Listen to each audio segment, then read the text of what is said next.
충격적인 일이 벌어졌습니다. 영국의 한 도시에서 한 남자가 평범한 일상 속에서 돌이킬 수 없는 사건과 마주했습니다. 그리고 그 사건은 단순한 재난이 아니었어요. 무언가를 평생 부정해오던 한 사람이 그 모든 믿음을 정면으로 뒤엎을 수밖에 없었던 하루였습니다. 그날 이후 그는 더 이상 예전의 그가 아니었어요. 사람들은 말합니다. 그건 거의 영화 같은 일이었어요. 하지만 이 이야기는 실화입니다. 차가운 침묵과 진흙 속에서 희미하게 들려온 생명의 소리, 절망의 끝에서 나타난 예상치 못한 구원자, 그리고 그 순간 한 사람의 인생 전체가 송두리째 바뀌어버린 믿을 수 없는 반전. 이 이야기의 끝에는 당신이 전혀 예상하지 못한 결론이 기다리고 있습니다. 그 결말은 분명 당신의 마음에도 오래 남을 것입니다. 도대체 어떤 순간인지 이야기를 시작해 보도록 하겠습니다. 안녕하세요. 저는 루퍼트 블랙이라고 합니다. 영국 런던 켄싱턴에서 활동하는 IT 칼럼니스트죠. 올해로 48살이 되었고 30대 중반부터 지금까지 15년간 줄곧 기술과 인간의 관계에 대해 비판적인 시선을 견지해왔습니다. 제가 주로 기고하는 매체는 가디언, 텔레그래프, 그리고 BBC 온라인이에요. 특히 인공지능이나 사물인터넷, 자율주행 같은 기술, 혁신에 대해선 회의적이라는 표현이 무색할 정도로 냉소적인 글을 써왔거든요. 제가 쓴 가장 유명한 칼럼의 제목이 이거였습니다. 마케팅이 만든 허상, 한국 기술기업의 민낯. 이 글은 2023년 3월에 발표됐는데 당시 영국 독자들 사이에서 상당한 반향을 일으켰어요. 삼성이나 LG, 현대 같은 한국 브랜드들이 글로벌 기술 산업을 선도한다는 주장을 저는 줄곧 과대 포장이라고 생각해왔거든요. 제 칼럼에서는 이렇게 썼습니다. 한국 기업들의 혁신은 표면적인 디자인 개선과 마케팅 전략에 불과하다. 진정한 기술적 돌파구는 실리콘밸리에서 나오고 있으며 한국은 그저 조립 공장 역할에 머물고 있다. 대기업이 만든 화려한 광고 이미지에 비해 실질적인 기술의 깊이는 얕다고 봤습니다. 대중의 기대만 부풀려 놓은 풍선 같다고 표현한 적도 있었죠. 저는 사무실 책상에서 늘 삼성 갤럭시 폰과 아이폰을 나란히 놓고 비교 분석하는 습관이 있었어요. 겉보기엔 비슷해 보이지만 소프트웨어 최적화나 보안 시스템에서는 명백한 차이가 있다고 생각했거든요. 특히 2025년 트럼프의 2기 정부가 출범하면서 미중 기술 패권 경쟁이 더욱 치열해졌는데 그 사이에서 한국 기업들이 실력보다는 중간자 역할로만 살아남는다고 봤습니다. 우크라이나 전쟁이 3년째 지속되면서 군사기술 투자가 급증했지만 그 혜택도 결국 미국과 중국에게만 돌아간다고 생각했어요. 한국은 여전히 반도체 조립이나 디스플레이 제조 같은 하드웨어에만 의존하고 있다고 봤죠. 제가 자주 인용하던 통계가 있었습니다. 글로벌 특허 출원 건수에서 한국이 차지하는 비중은 겨우 8%에 불과하며 이마저도 대부분이 기존 기술의 변형에 불과하다. 이런 식으로 데이터를 들이대며 한국 기술의 한계를 지적하는 게 저의 일상이었어요. 제 아내 에밀리 블랙은 저와는 완전히 다른 사람이었어요. 에밀리는 케임브리지 대학에서 이론 물리학을 전공한 뒤 현재는 옥스퍼드 대학 연구소에서 양자역학 연구를 하고 있는 과학자였습니다. 그녀는 기술이 인류를 향상시키는 수단이 될 수 있다고 믿는 사람이었어요.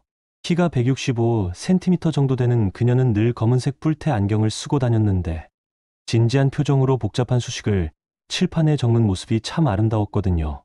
그녀는 늘 제가 쓰는 글에 대해 이렇게 말하곤 했어요. 루퍼트, 당신은 너무 어둡게 봐. 기술은 무서운 게 아니라 사람을 돕는 도구일 뿐이야. 저는 그럴 때마다 웃으며 고개를 저었죠. 당신 같은 사람 때문에 사람들이 기술을 맹신하는 거야. 감시 사회로 가는 지름길이지. 그녀는 그런 제 말을 대수롭지 않게 흘려보내곤 했습니다. 하지만 가끔은 진지하게 반박하기도 했어요. 기술 자체가 악한 건 아니야. 그걸 사용하는 사람의 의도가 문제인 거지. 칼로 빵을 자를 수도 있고 사람을 해칠 수도 있는 것처럼 말이야. 그럴 때면 저는 어깨를 으쓱하며 답했습니다. 하지만 칼보다 훨씬 강력하고 통제하기 어려운 게 현대 기술이잖아. 결혼한 지 9년 동안 서로 의견이 다르면서도 우리는 잘 지내왔어요. 다투는 일 없이 대화를 통해 늘 균형을 맞춰가며 살아왔죠. 런던 첼시 지역에 있는 우리 집 거실에서는 매주 일요일 저녁마다 이런 토론이 벌어지곤 했어요. 에밀리는 제가 쓴 칼럼을 읽고 나서 이런 말을 하기도 했거든요. 당신 글이 틀렸다는 게 아니야. 다만 기술 뒤에 있는 사람들의 마음까지는 보지 못하는 것 같아. 저는 그때마다 어깨를 으쓱하며 답했습니다. 마음이고 뭐고 결국 돈과 권력 앞에서는 다 무너지는 거야. 구글이나 메타가 사용자 데이터로 돈을 버는 걸 보면 알 수 있잖아. 그날도 평범한 하루였습니다.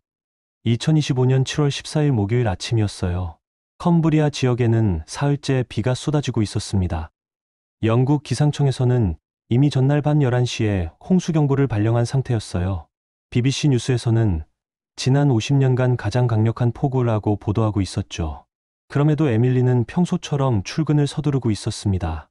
그녀가 근무하는 옥스퍼드 대학 물리학과에서는 그날 오후에 중요한 연구 발표가 있었거든요.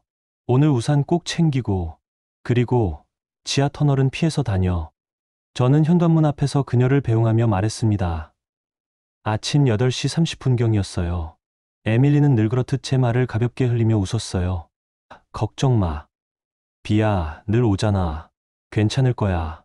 그녀는 검은색 우산을 한 손에 들고 갈색 가죽 서류 가방을 다른 손에 메고 있었어요.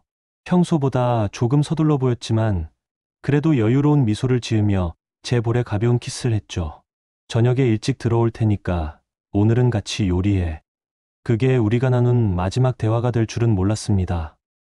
그녀가 타고 간 차량은 컴브리아 중심부에 있는 코닝턴 터널을 지나던 중이었어요. 이 터널은 1995년에 건설된 이중 차선 지하도로로 평소에도 출퇴근 시간에는 교통량이 많은 곳이었습니다.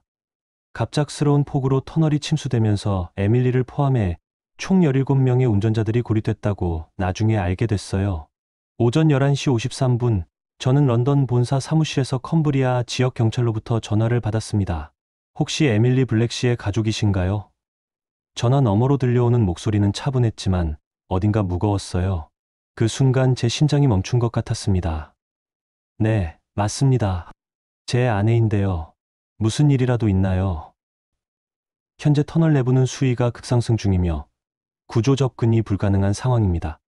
지역 경찰은 저에게 이렇게 말했습니다. 구조가 아닌 수습을 준비하셔야 할 수도 있습니다. 죄송합니다. 그 말을 듣는 순간 제 다리에 힘이 빠지면서 사무실 의자에 주저앉을 수밖에 없었어요. 믿고 싶지 않았어요. 손이 떨려서 제대로 전화를 받을 수도 없었습니다. 수없이 전화를 돌렸고 에밀리의 핸드폰으로 20번도 넘게 전화를 걸었지만 응답 없는 연결음만 들렸어요. 현장에 도착한 건 오후 4시가 조금 넘은 시각이었습니다. 런던에서 컴브리아까지 운전해 가는 동안 계속 비가 내렸고 고속도로 곳곳이 물에 잠겨 있었어요. 평소 같으면 3시간이면 갈 수 있는 거리를 5시간이나 걸려서 도착했죠. 터널 입구는 이미 봉쇄되어 있었고 군경과 소방서, 응급의료진이 총동원된 상태였어요. 빨간색과 파란색 경광등이 번갈아 깜빡이고 있었고 현장 지휘 차량 주변으로는 수십 명의 구조요원들이 분주히 움직이고 있었습니다. 하지만 정작 터널 입구는 완전히 물에 잠겨 있었어요. 수위가 3m는 넘어 보였거든요. 사람들이 말하는 수색은 제가 생각했던 것과는 달랐습니다. 눈으로 볼 수 없고 손으로 건드릴 수 없는 공간 속에서 누군가 살아있을지도 모른다는 희망만으로 기다림이라는 이름의 수색이 진행 중이었거든요. 사람들은 저를 알아봤습니다. 혹시 그 IT 칼럼니스트 루퍼트 블랙이신가요? 한 젊은 기자가 다가와서 물었어요. 평소에 기술 비판적인 글을 많이 쓰시잖아요. 하지만 그 순간만큼은 제가 누구든 중요하지 않았어요. 저는 한 남편이었고 아내를 잃을 수도 있는 절박한 인간이었습니다. 모든 구조 책임자에게 달려가 물었어요. 그녀를 구할 수 있습니까? 정말 아무 방법도 없나요? 대답은 모두 같았습니다. 터널 구조상 내부 접근은 위험합니다. 공기 주입 장비도 무용지물이고요. 수위가 더 올라가면 말을 끝내지 못했지만 그 의미를 모를 리 없었어요. 비가 그친 건 이튿날 새벽 5시경이었고 현장에는 이상한 소문 하나가 돌고 있었어요. 한국의 삼성 기술팀이 투입됐대요. 인공지능을 활용해 소리로 사람을 찾는답니다. 처음 그 말을 들었을 때 저는 참지 못하고 웃음을 터뜨렸습니다. 소리로 사람을 찾는다고요? 이게 무슨 셜록 홈즈 소설입니까? 터널이 완전히 물에 잠겨 있는데 무슨 소리를 듣겠어요? 그 말이 입 밖으로 나왔을 때 제 스스로도 부끄러움을 느꼈어요. 하지만 저의 내면은 여전히 확신하고 있었죠. 기술은 사람을 대신할 수 없다고, 그런 건 허황된 희망에 불과하다고 말이에요. 특히 한국 기술이라면 더더욱 그렇다고 생각했습니다. 다만 저도 몰랐습니다. 그날 이후 제 믿음이 천천히 무너져 내릴 거라는 것을요. 기술은 사람을 대신할 수 없다고 믿었습니다. 적어도 그날까지는 말입니다. 현장에서 하루, 이틀이 흘러갔어요. 7월 15일 금요일 아침이 되어서도 구조 작업에는 별다른 진척이 없었습니다. 컴브리아 지역구조본부에서는 계속해서 안전상의 이유로 진입이 어렵다는 말만 반복했거든요. 저는 현장 근처 모텔에서 밤을 지새우며 지쳐갔습니다. 몇몇 기자들이 인터뷰를 요청했지만 모두 거절했어요. 하지만 일부 기자들은 제 얼굴을 알아보고 몰래 사진을 찍기도 했습니다. 한국 기술 비판론자 아내 실종 사건의 절망 같은 제목의 기사가 온라인에 올라오는 걸 봤지만 신경 쓸 겨를이 없었어요. 저는 그냥 누군가 무언가를 시도해 주길 바랐습니다. 무력감 속에서 말이에요. 매 시간마다 구조본부를 찾아가 상황을 물어봤지만 대답은 항상 같았어요. 수위가 더 내려가기를 기다리고 있습니다. 언제까지 기다려야 하는 겁니까? 최소 일주일은 더 걸릴 것 같습니다. 일주일이라니요. 에밀리가 그 어둠 속에서 일주일을 버틸 수 있을까요?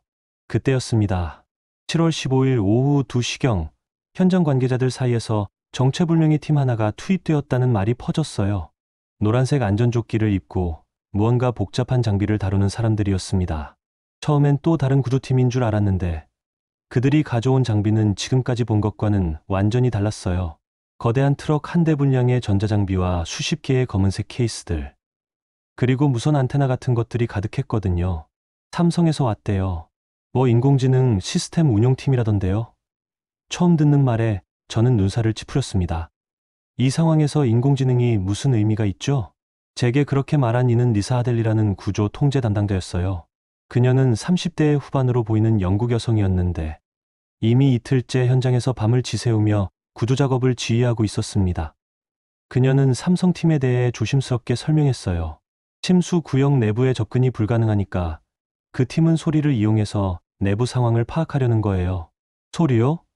무슨 다큐멘터리 촬영이라도 하나요? 제 말투는 날이 서 있었습니다. 지친 상태에서 또 다른 실험을 지켜봐야 한다는 생각에 짜증이 났거든요. 그럼에도 리사는 진지한 얼굴로 고개를 끄덕였습니다. AI 음향 감지 시스템이라고 해요. 터널 전체에 마이크로 음향 센서를 배치하고 미세한 진동이나 저주파, 공기 중 변화를 포착해서 그 안에 생존자가 있는지를 확인하려는 겁니다. 말도 안 되는 소리죠. 저는 무심히 대답했지만 마음 한두석이 이상하게도 뒤틀렸어요. 무의식 중에 아주 작게라도 기대하고 있었던 걸까요?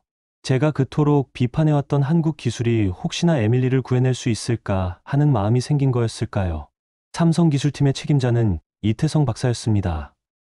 키가 170cm 정도 되는 작고 깡마른 몸에 무표정한 얼굴을 한 남자였어요.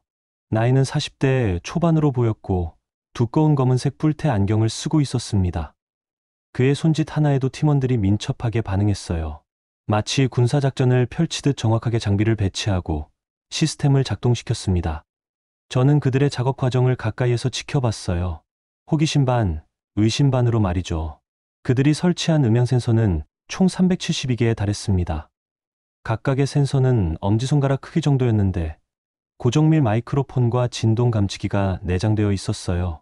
마치 거대한 터널 내부를 귀로 감싸듯 수미터 간격으로 정교하게 배치되었고 센서에서 수집되는 모든 데이터는 이동식 서버 안으로 실시간 전송됐습니다. 이태성 박사는 저에게 간단히 설명해 주었어요. 이 시스템은 원래 지진 발생 시 건물 붕괴 현장에서 생존자를 찾기 위해 개발된 기술입니다.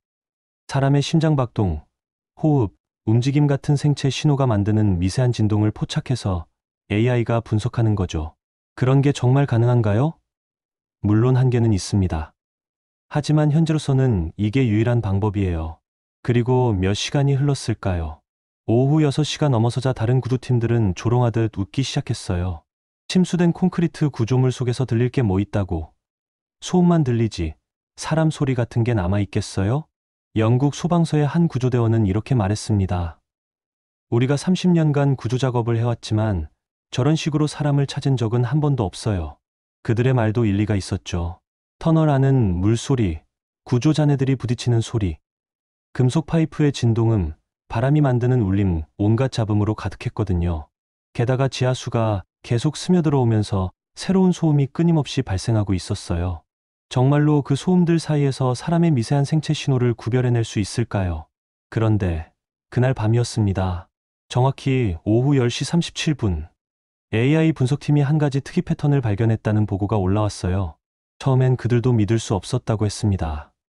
컴퓨터 모니터 화면에는 복잡한 파형 그래프가 표시되어 있었는데 그중 한 부분에서 규칙적으로 반복되는 저주파 신호가 감지되고 있었어요. 이태성 박사는 흥분을 감추려고 애쓰면서 저에게 직접 설명했습니다. 루퍼트 씨, 터널 좌표 CCD 지점에서 대략 5초 간격으로 일정한 형태의 미세한 진동이 울려 퍼지고 있어요. 이건 인간의 비정형 호흡음이 만드는 패턴일 가능성이 높습니다. 그게 뭔데요? 저온 환경이나 극심한 공포 상태 또는 산소가 부족한 밀폐 공간에 갇혔을 때 인체는 생존을 위해 최소한의 산소를 확보하려고 호흡을 의식적으로 억제합니다. 5초 간격의 저주파 호흡은 극도로 제한된 공간에서만 발생하는 생존 반응이에요. 저는 말이 나오지 않았습니다. 가슴이 두근거리기 시작했어요.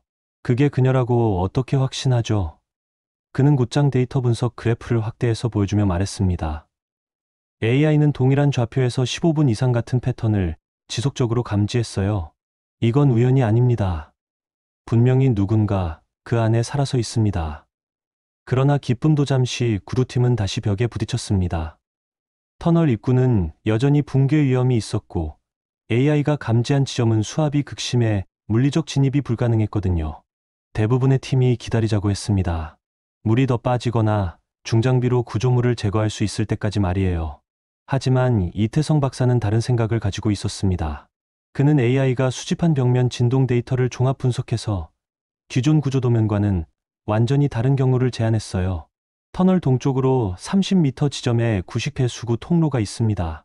1985년에 건설된 거라 도면에 표시되지 않았지만 진동 분석 결과 이 통로가 터널 내부와 연결되어 있어요. 수압이 낮고 공간이 좁지만 사람이 통과할 수 있을 만큼 넓습니다. 그쪽은 안전성 검토가 되지 않았습니다. 구조통제센터는 난색을 표했지만 이태성 박사는 물러서지 않았어요. 이건 단순한 우회로가 아닙니다. AI가 진동의 강약과 방향성을 3차원으로 분석해서 도출한 역회전 우회 경로예요. 생존자 접근 가능성을 수치화하면 55% 이상입니다. 지금 당신은 데이터로 생명을 판단하는 겁니까? 영국 구조본부장이 날카롭게 물었어요. 아닙니다. 데이터는 가능성을 제시할 뿐 최종 판단은 우리 인간이 해야 합니다. 하지만 지금 이 순간에도 그 안에서 누군가 우리를 기다리고 있어요. 결국 구조본부는 밤새 진행된 긴 논의 끝에 삼성기술팀의 제안을 조건부로 승인했습니다. 단, 내부 진입은 특수장비를 갖춘 영국 민간구조대와 협력하여 실행하되 모든 안전상의 책임은 삼성 측이 감수해야 했어요. 그렇게 작은 희망이 움직이기 시작했습니다. 그것은 제가 그토록 경계해왔던 기술이라는 이름의 희망이었어요. 그 순간 저는 깨달았습니다. 저는 지금까지 기술 자체를 미워했던 게 아니라 기술을 잘못 사용하는 사람들을 미워했던 거라는 것을요. 구조팀은 AI가 제시한 우회 경로로 진입을 시작했습니다. 7월 16일 새벽 4시였어요. 실제로 그 길은 사람이 통과하기엔 믿기 힘들 만큼 협소하고 복잡했습니다. 1985년에 건설된 구식 배수관의 지름은 정확히 20cm였어요. 한 사람이 겨우 몸을 구겨 넣을 수 있을 정도였죠. 그 안은 차가운 물과 진을 그리고 터널 붕괴로 떠내려온 각종 부유물로 가득했습니다.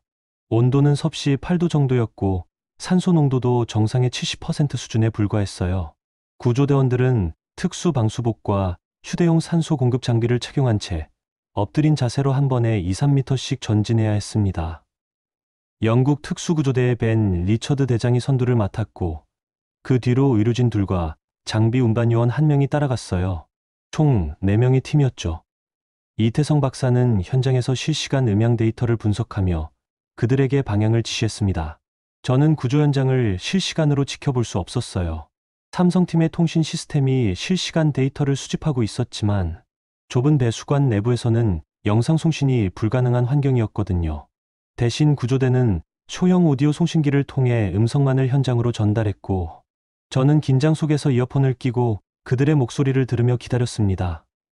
제 손은 계속 떨리고 있었어요. 진입 시작합니다. 수압이 예상보다 강해요. 내부 구조가 불안정합니다. 조심해서 진행하겠습니다.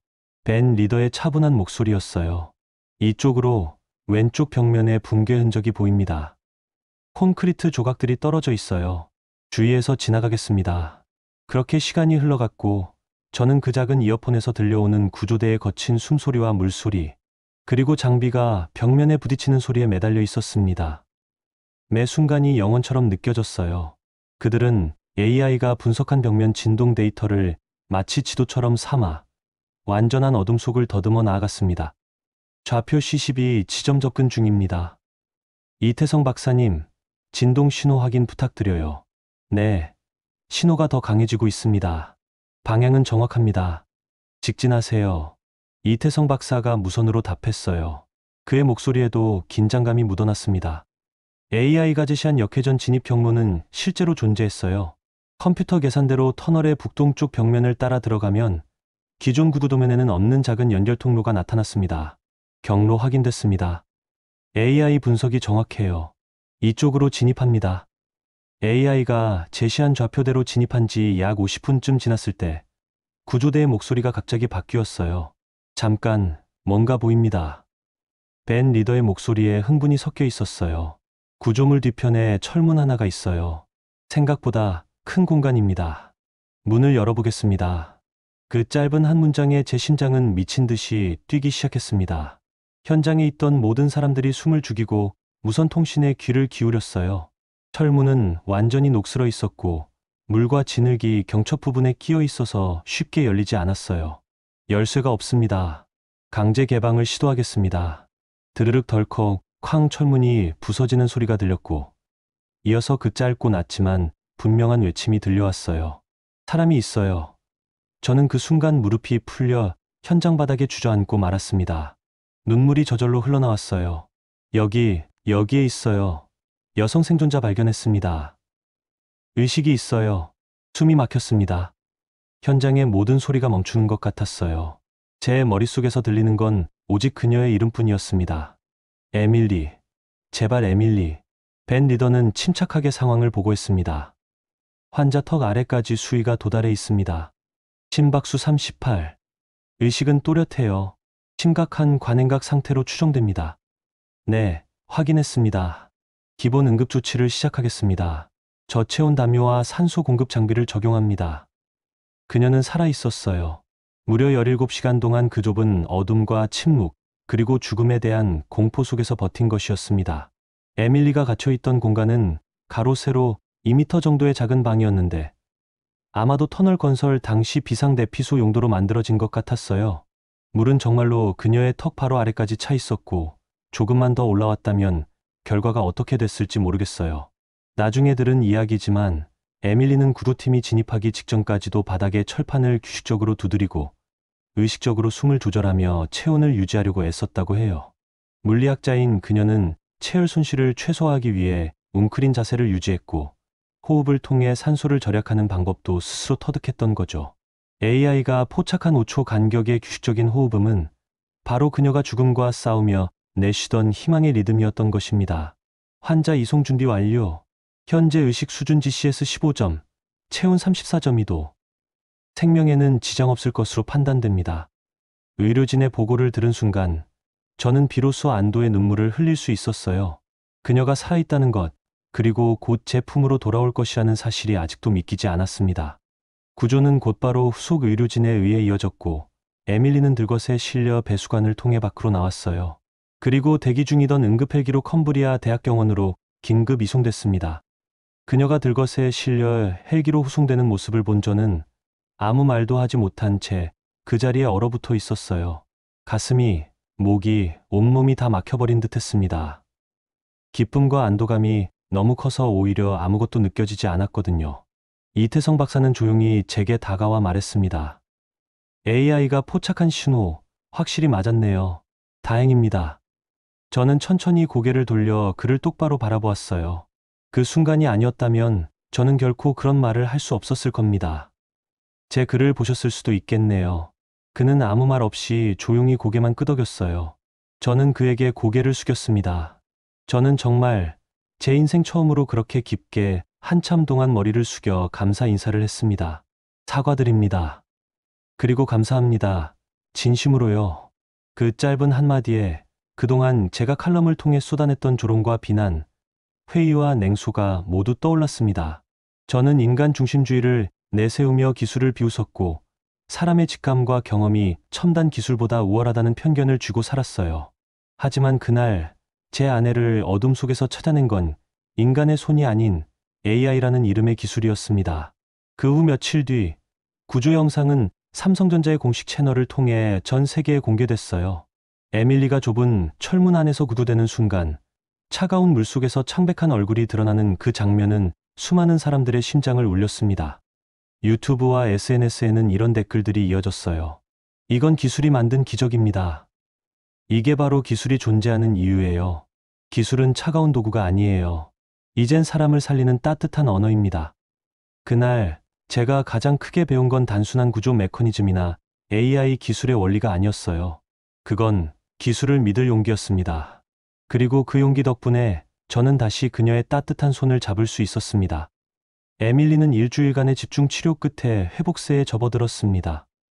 컴브리아 대학병원 중환자실에서 의사는 제게 말했어요. 정말 기적입니다. 체온이 30도 아래로 떨어진 상태에서 17시간을 버틴 겁니다. 조금만 더 늦었더라면 심장이 멈췄을 거예요. 7월 23일 화요일 오후 에밀리는 처음으로 병상에서 눈을 떴어요. 그녀는 천천히 고개를 돌려 저를 바라봤고 그때 처음으로 우리의 눈이 마주쳤습니다. 당신 왔어? 그 짧은 한마디에 저는 입술을 꾹 다문 채 그녀의 손을 잡았어요. 그 손은 여전히 차가웠지만 분명히 살아 있었습니다. 따뜻한 맥박이 느껴졌거든요. 미안해. 정말 미안해. 저는 그 말밖에 할 수 없었어요. 에밀리는 웃으며 고개를 저었습니다. 당신 잘못이 아니야.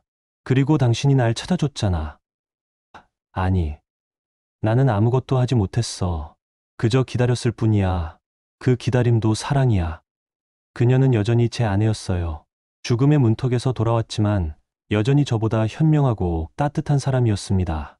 그날 이후 저는 한동안 모든 글쓰기를 멈췄어요. 편집부에서는 계속 연락이 왔지만 저는 아무것도 쓸 수 없었습니다. 머릿속이 복잡했거든요. 제가 그동안 써온 모든 글들이 얼마나 오만하고 편견에 가득 찼는지를 깨달았기 때문이에요. 특히 한국 기술에 대해 쓴 글들을 다시 읽어보니 부끄러워서 얼굴을 들 수 없을 정도였어요. 다시 펜을 들게 된 건 구조가 있은 지 사흘째 되는 날이었습니다. 7월 19일 일요일 밤, 저는 서재에 앉아 키보드 앞에서 한참을 망설였어요. 사람들이 저를 어떻게 볼지는 중요하지 않았습니다. 조롱을 받아도 신뢰를 잃어도 괜찮다고 생각했어요. 하지만 이 이야기만큼은 반드시 세상에 전하고 싶었습니다. 제 칼럼의 제목은 이렇게 정했어요. 인생에서 가장 쓸모없던 기술이 가장 위대한 순간을 만들다. 저는 글을 쓰며 처음으로 제 자신에게 완전히 솔직해졌습니다. 다음은 그 칼럼의 일부예요. 나는 기술이 인간을 대체한다고 믿는 순간 인류는 방향을 잃는다고 생각해왔다. 기술은 비정하고 냉정하며 기계적인 존재라고 여겨왔다. 나는 기술보다 사람의 감각을 신뢰했고 사람의 본능과 직관을 더 소중히 여겼다. 특히 한국 기업들의 기술에 대해서는 더욱 가혹했다. 마케팅에 치우친 허상이라고, 진정한 혁신은 없다고 단정지었다. 그런 나에게 기술은 언제나 불필요하고 위험한 존재였다. 그러나 그날 나는 알게 되었다. 사람이 할 수 없는 일을 기술이 해낼 수 있다는 것을. 아니, 정확히 말하면 사람이 포기한 순간에 기술이 희망이 되어주었다는 것을. 터널의 벽 너머에서 반복되던 미세한 호흡 소리, 그 소리는 아내가 살아있다는 유일한 신호였고 그 신호를 포착한 것은 사람이 아닌 AI였다. 내가 아무리 외치고 발버둥 쳐도 찾을 수 없었던 생명의 조각을 그들은 듣고 분석하고 판단했다. 372개의 센서가 만든 디지털 귀가 인간의 귀로는 들을 수 없는 희망의 메시지를 들었다. 나는 그 순간 처음으로 기술을 믿었다. 그리고 그 믿음은 생명을 구했다. 한국의 기술이 말이다. 글을 올린 지 하루도 되지 않아 수백 개의 댓글이 달렸어요. 오래전 저의 독자였지만 기술에 대한 부정적인 논조에 실망해 떠났던 사람들이 하나둘씩 돌아왔습니다. 루퍼트, 당신 글을 다시 보기 시작했어요. 기술에도 온기가 있다는 걸 알게 됐습니다. 이제는 기술 대 인간이 아니라 인간과 기술의 협력을 이야기해 주세요. 한국 기업들에 대해 다시 생각해 보게 됐어요. 처음엔 부끄러웠어요. 그들의 따뜻한 응답이 낯설게 느껴졌습니다. 저는 그동안 비판과 논쟁에만 익숙했거든요. 하지만 곧 깨달았어요. 기술이라는 것은 결국 사람이 만든 것이고 사람이 활용하는 것이며 사람이 의미를 부여하는 것이라는 걸 말이에요. 그리고 가장 중요한 것은 그 기술 뒤에 숨어 있는 사람들의 마음이었어요. 이태성 박사에게도 긴 메일을 보냈습니다. 짧은 문장들이었지만 그가 읽어주기를 간절히 바랐어요. 당신과 당신의 팀이 만든 시스템이 아니었다면 그녀는 지금 이 세상에 없었을 겁니다. 그리고 저 역시 지금의 제가 아니었을 거예요. 정말 감사합니다. 앞으로는 기술을 두려워하지 않겠습니다. 오히려 기술 속에서 사람의 마음을 찾아보겠습니다. 며칠 뒤 그는 한 문장으로 답장을 보냈어요. 기술은 사람을 대신하지 않습니다. 하지만 그 사람을 돕기 위해 존재합니다. 그 말이 제 인생을 관통하는 진리 같았습니다. 기술에 대한 제 칼럼은 이후 가디언, BBC, 그리고 여러 해외 매체에 재인용되었고 옥스퍼드와 케임브리지 대학의 기술윤리 강의에서도 사례로 인용되었다고 해요. MIT와 스탠포드에서도 이 이야기가 언급됐다고 들었습니다. 하지만 그보다 더 값진 건 평범한 사람들의 인식이 바뀌는 걸 직접 목격했다는 점이었어요. 특히 기억에 남는 건 한 12살 아이가 보낸 손편지였어요. 아직도 제 책상 위에 놓여 있습니다. 기술이 두려웠는데 이제는 기술이 친구처럼 늘 함께하고 싶어졌어요. 로봇도 사람을 도와주려고 만들어진 거잖아요. 감사합니다. 그 아이의 글씨는 삐뚤빼뚤했지만 그 마음만큼은 제 가슴을 뭉클하게 했어요. 그날 이후 저는 기술을 다룰 때마다 인간에 대해서도 함께 쓰기 시작했습니다. 기술은 그 자체로 존재하지 않아요. 그 기술을 만든 사람, 사용하는 사람, 그리고 그것으로 도움을 받는 사람이 있을 때 비로소 의미를 갖습니다. 삼성의 AI 시스템도 결국 이태성 박사와 그의 팀이 누군가를 구하고 싶어하는 마음에서 시작된 거잖아요. 에밀리는 이제 완전히 건강을 회복했고 여전히 옥스퍼드 대학 연구실에서 양자역학 연구를 이어가고 있어요. 그녀는 종종 저를 놀리듯 말합니다. 그래서 한국 기술은 아직도 과대포장된 마케팅이라고 생각해? 저는 웃으며 대답하죠. 아니, 이제는 그 어떤 언어보다 명확하고 따뜻한 희망이야.